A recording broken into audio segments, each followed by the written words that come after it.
इयत्ता 10वी science and technology part first chapter number 1 gravitation. Last व्हिडिओमध्ये आपण ग्रॅव्हिटेशनल पोटेन्शियल एनर्जी म्हणजेच गुरुत्वीय स्थितीज ऊर्जा म्हणजे काय हे पाहिलेलं होतं।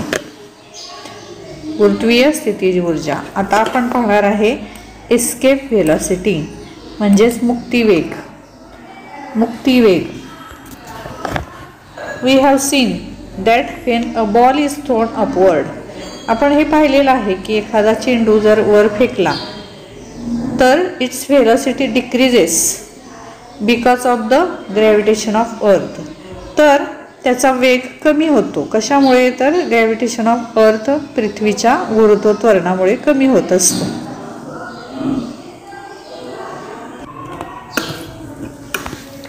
जेव्हा आपण चेंडूवर फेकतो तेव्हा पृथ्वीच्या गुरुत्वाकर्षणामुळे तो खाली येतो हे आपण पाहिलेलं आहे।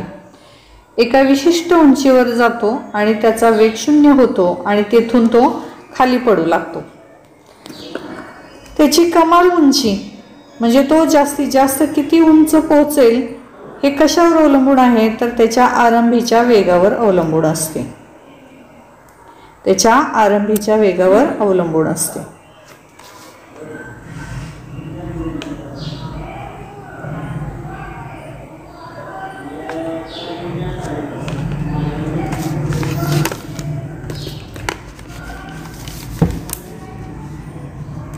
The velocity becomes zero after reaching a certain height. एका विशिष्ट उंचीवरती तो चेंडू गेला की त्याची व्हेलॉसिटी म्हणजेच वेग 0 होतो आणि after that the stone starts falling down, आणि तो दगड खाली पडतो किंवा तो चेंडू आहे तो खाली पडतो, एका विशिष्ट उंचीपर्यंत पोहोचतो।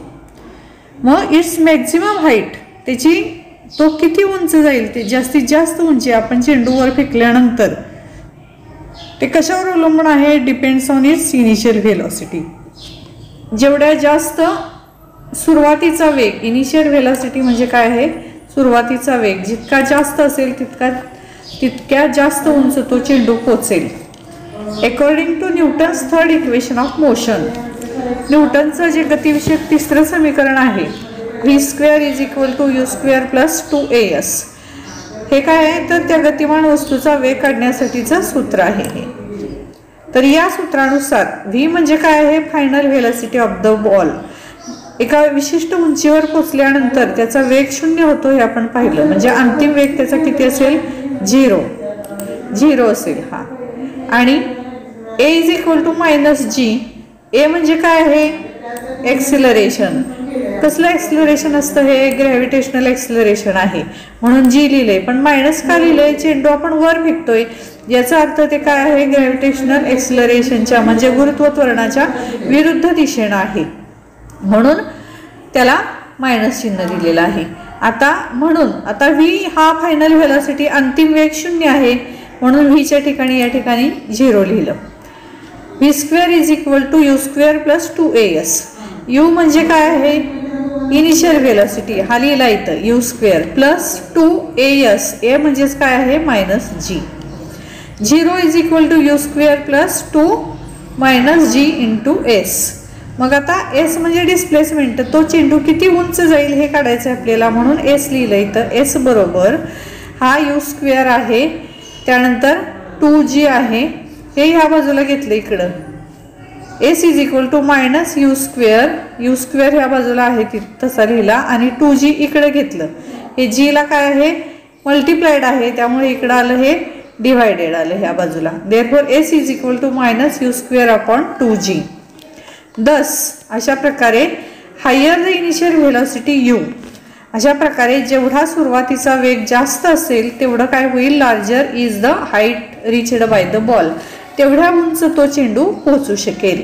The reason for this is that, यासाठी महत्त्वाचं कारण काय आहे? तर हायर द इनिशियल व्हेलॉसिटी, सुरुवातीचा वेग जेवढा जास्त असतो तेवढा काय होतो?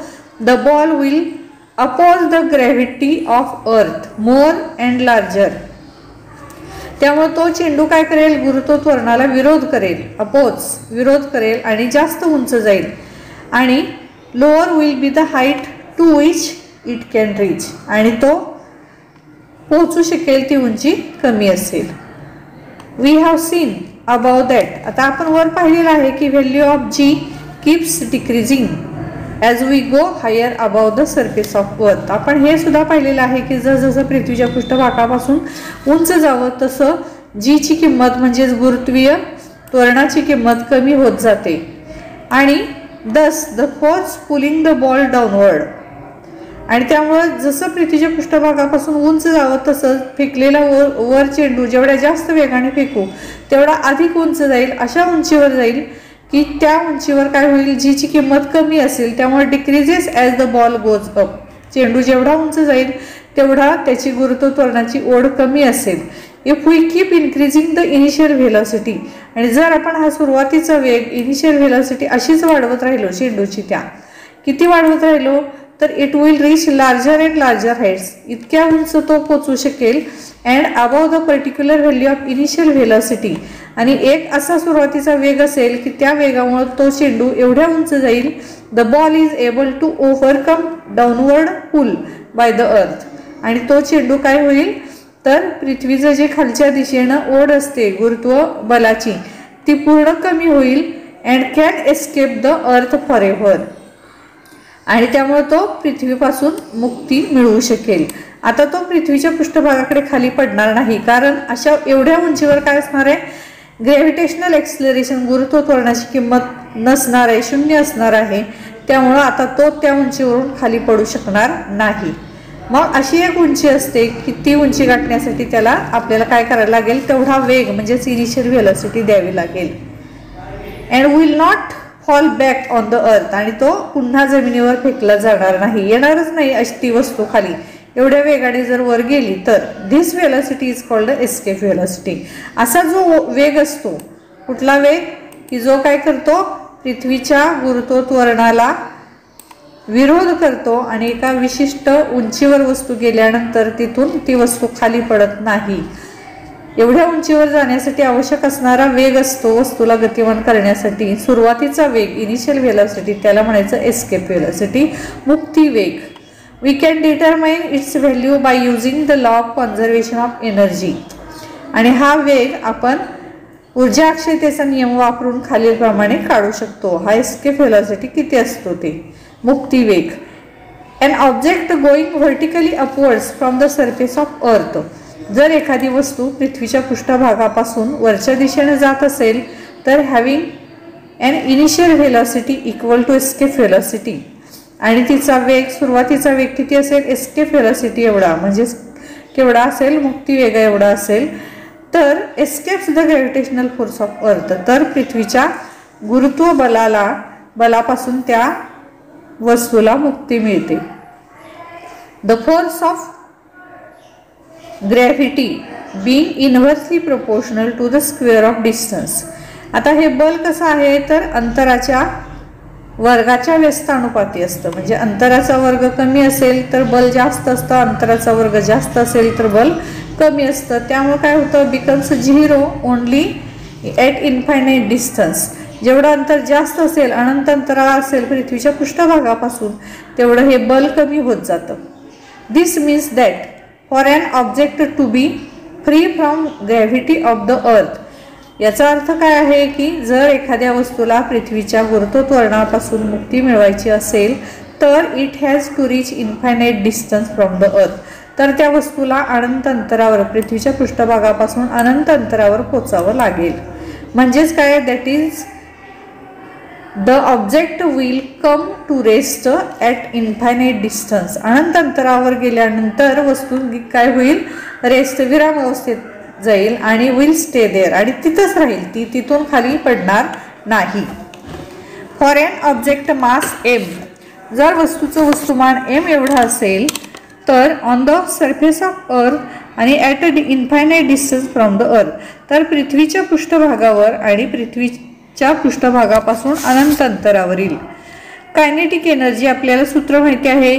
कायनेटिक एनर्जी म्हणजेच गतिज ऊर्जा बरोबर 1/2 mv वर्ग. ऑन द सरफेस ऑफ अर्थ तिची कायनेटिक एनर्जी एवढी असेल. आणि इन्फायनाईट डिस्टन्स म्हणजे पृथ्वीच्या पृष्ठभागापासून अनंत अंतरावर किती असेल तिची गतिज ऊर्जा, 0 असेल. का 0 असेल तर कायनेटिक एनर्जी इज 0, कारण फायनल व्हेलॉसिटी v 0 असेल, त्यामुळं mv वर्ग 0 असेल आणि 1/2 mv square is equal to also 0. Potential energy एवढी असते ऑन द सरफेस ऑफ अर्थ. स्थितीज ऊर्जा पृथ्वीच्या पृष्ठभागावर Gm/r एवढी असेल आणि at infinite distance from the earth potential energy, अनंत अंतरावर स्थितीज ऊर्जा किती असेल तर Gm/∞ हे अंतर आहे, distance infinity is equal to 0. हे मायनस आहे, पोटेन्शियल एनर्जी मायनस असेल.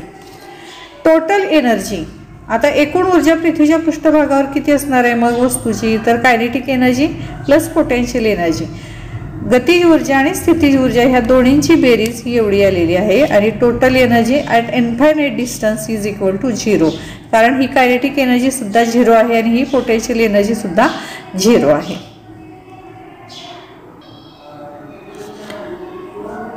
मग आता from the principle of conservation of energy, E1 is equal to E2. E1 काय आहे 1/2 mc स्क्वेअर. E1 म्हणजे पहिली एनर्जी आहे, टोटल एनर्जी 1/2 mv वर्ग आणि is equal to E2 minus Gm/r is equal to 0. E2 0 आहे आणि ही एनर्जी एवढी आहे. Therefore v square is equal to v square escape velocity म्हणजे मुक्ती वेग आहे, हा काढलेला आहे ह्या सूत्रावरून. ह्यांची वजाबाकी केली तर हा फॉर्म्युला आपल्याला मिळाला 2Gm/r, हे 2 आहे. Therefore v escape is equal to square root 2Gm/r म्हणजेच इन स्क्वेअर रूट 2gr. आणि ह्यांच्या किमती घातल्या ह्यामध्ये, स्मॉल जी ची किंमत 9.8 आणि r म्हणजे radius of the earth into 6.4 into 10⁶ is equal to 11.2 kilometre. म्हणजेच काय आहे, एखादी वस्तू जर पृथ्वीच्या गुरुत्वाकर्षणापासून मुक्त व्हायची असेल तर तिला सुरुवातीचा वेग इनिशियल व्हेलॉसिटी किती दिला पाहिजे 11.2 किलोमीटर पर सेकंद. 11.2 किलोमीटर प्रति सेकंद एवढ्या वेगाने वर वस्तू गेली तर ती मुक्तिवेग प्राप्त करू शकेल. The spacecrafts which are sent to the moon or other planet,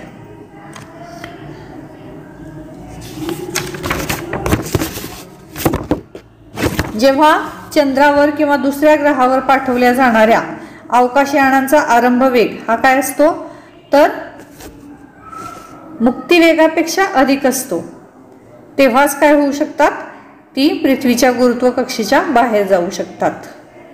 have initial velocity larger than escape velocity, त्यांचा जो सुरुवातीचा वेग असतो हा एस्केप व्हेलॉसिटीपेक्षा जास्त असू शकतो. त्यामुळेच सो दे कॅन ओव्हरकम अर्थ ग्रॅव्हिटेशनल अट्रॅक्शन, त्यामुळे ते जेणेकरून पृथ्वीचं गुरुत्वाकर्षण पार करू शकतील आणि इतर ग्रहांकडे जाऊ शकतील. दुसऱ्या ग्रहाकडे जायचं असेल can travel to the object to these object. त्यामुळे ह्या वस्तू दुसऱ्या ग्रहाकडे जाऊ शकतील कधी तर ज्या वेळेला मुक्तिवेग हा इनिशियल वेग हा काय असेल एस्केप व्हेलॉसिटीपेक्षा जास्त असेल त्याच वेळेला.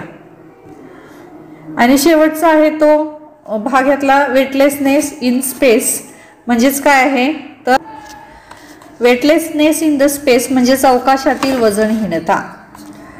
Space travellers as well as objects in the spacecraft. अवकाशयानातील प्रवासी आणि वस्तू ऑब्जेक्ट्स इन द स्पेसक्राफ्ट, अवकाशयानातील वस्तू काय दिसतात तर ॲपियर टू बी फ्लोटिंग. आपल्याला कशा दिसतात तरंगताना दिसतात, ॲपियर टू बी फ्लोटिंग. या पद्धतीनं अवकाशामध्ये असलेल्या वस्तू किंवा प्रवासी आहेत ते तरंगताना दिसतात, हे आपण पाहिलेलं आहे.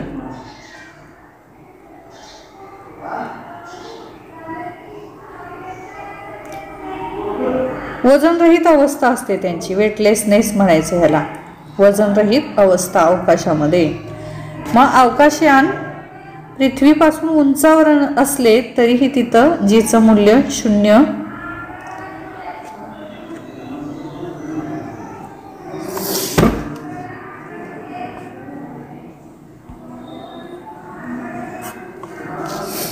Why does this happens? हे असं का होतं though the spacecraft is at height from the surface of earth, काही विशिष्ट उंचीवर हे अवकाशयान असलं, एका विशिष्ट उंचीवर जरी असलं तरी सुद्धा value of g is there is not zero, तिथं जीची किंमत शून्य नसते. तर in the space station the value of g is only 11% less than the value of g on the surface of earth. पृथ्वीच्या पृष्ठभागापेक्षा 11% कमी त्याचं मूल्य असतं. त्यामुळं in the space station thus the height of spacecraft is not reason for their weightlessness. त्यामुळं ह्या अवकाशयानाची उंची हे काय त्याच्या वजनरहित अवस्थेसाठी असलेलं कारण नाही. मग their weightlessness is caused by their being in the state of free fall. हे कशामुळे त्यांची वजनरहित अवस्था असते तर फ्री फॉल, त्या वस्तू ज्या असतात त्या कशा असतात इन फ्री फॉल म्हणजे काय मुक्त पतनाच्या अवस्थेमुळे, मुक्त पतनाच्या अवस्थेमध्ये असतात. फ्री फॉल म्हणजे काय आपण पाहिलेलं आहे. Though the spacecraft is not falling on the earth, आणि तरी सुद्धा ते अवकाशयान जमिनीवर पडत नाही because of its velocity along the orbit, कारण त्याला एक विशिष्ट वेग असतो की त्या वेगामुळं तो त्याच कक्षेमध्ये ते यान फिरत राहू शकतो. अशी एक व्हेलॉसिटी आहे किंवा वेग आहे की त्या वेगामुळे ते काय होतं only force acting on its the gravitational force of the earth and therefore it is in free fall. आणि त्या एका विशिष्ट वेगामुळे ते अवकाशान पडत नाही पृथ्वीच्या पृष्ठभागावर, तर काय करत राहतं तर मुक्त पतनामध्ये राहिलेलं असतं. As the velocity of free fall does not depend on the properties of object, वस्तूच्या गुणधर्मावर हा वेग परिणाम करत नसल्यामुळं the velocity of free fall is the same for the spacecraft, travellers and the objects in the craft. आणि त्यामुळं मुक्तपतनाचा वेग वस्तूच्या गुणधर्मावर अवलंबून नसल्यामुळं प्रवासी असतील, यान असेल किंवा त्यातील वस्तू असतील या समान वेगाने मुक्तपतन करत असतात. त्यामुळं काय होतं thus if a traveller releases an object from the her hand, जेव्हा एखाद्या प्रवाशानं त्याच्या हातातली एखादी वस्तू सोडून दिली तर इट विल रिमेन स्टेशनरी, तर ती काय होईल हातातून सोडल्यावर प्रवाशाच्या सापेक्ष ती स्थिर राहते, त्याला एकाच ठिकाणी आहे असं भासतं. And will appear to be weightlessness, आणि ती कशी असल्याचं जाणवते तर वजनरहित असल्याचं जाणवते. तर ही वजनरहित अवस्था अवकाशयानामध्ये आढळून येते. तर यातला हा आपण शेवटचा पार्ट पाहिलेला आहे डू यू नो मधला वेटलेसनेस इन द स्पेस, अवकाशामधील वजनरहित अवस्था. एक्झरसाइजमध्ये जे तुम्हाला शक्य आहेत तेवढे प्रश्न सोडवण्याचा प्रयत्न करायचा सगळ्यांनी. एक्झाम्पल्स अधिकचे आहेत तीही सोडवण्याचा प्रयत्न करा. आत्तापर्यंत आपण जे फॉर्म्युले सूत्र पाहिलेले आहेत त्या सूत्रांचा उपयोग करून येत आहेत का पाहायचे आहेत. ह्या एक्झाम्पल्सचा उदाहरणांचा एक स्वतंत्र 1-2 व्हिडिओ नंतर मी तयार करून पाठवेन, पण तोपर्यंत तुम्हाला शक्य होईल तेवढा स्वाध्याय एक्झरसाइज सगळ्यांनी करायचं आहे. पुढच्या व्हिडिओमध्ये आपण ह्याच्या नंतरचं प्रकरण सुरू करणार आहे the periodic classification of elements, मूलद्रव्यांचे आवर्ती वर्गीकरण.